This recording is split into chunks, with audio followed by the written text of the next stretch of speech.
would you not, that he was a pacifist, that he defines himself as anti-war. Now, how can this be said in good conscience by someone who has just, standing by the side of the dictator of Syria on the 30th of July, referred to the 154 heroic operations conducted in Iraq by the so-called resistance, a resistance that's run, as we know, by a senior bin Ladenist and by many of the former secret police of the Ba'athist regime? How can someone say they're anti-war and they care about casualties, that they praise 154 operations a day? 145. I ask you. 145. He's coming down a bit. That's what it says in your leaflet. It's not that many. It says 145 in your leaflet. Let me remind you of what some of those operations were.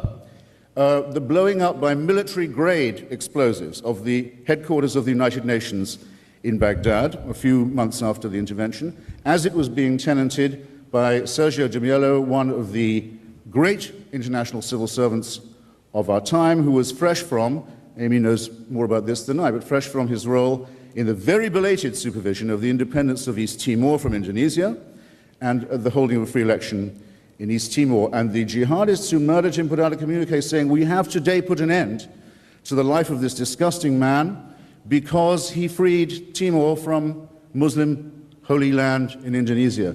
These people are not pacifists, ladies and gentlemen, nor are they anti-imperialists. If you haven't noticed, they call for the restoration of a lost empire, the caliphate, and the imposition of Sharia law on all non-believers within its borders. That's not pacifism. That's not anti-imperialism. And to praise the people who do this,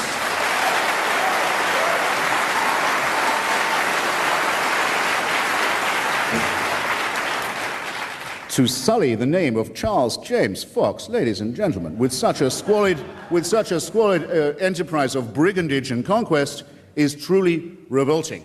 It's almost as funny as Michael Moore saying that the Zarqawiyite resistance in Iraq is for him the same as the Minutemen of the American Revolution. There comes a point, and I think it's come by now,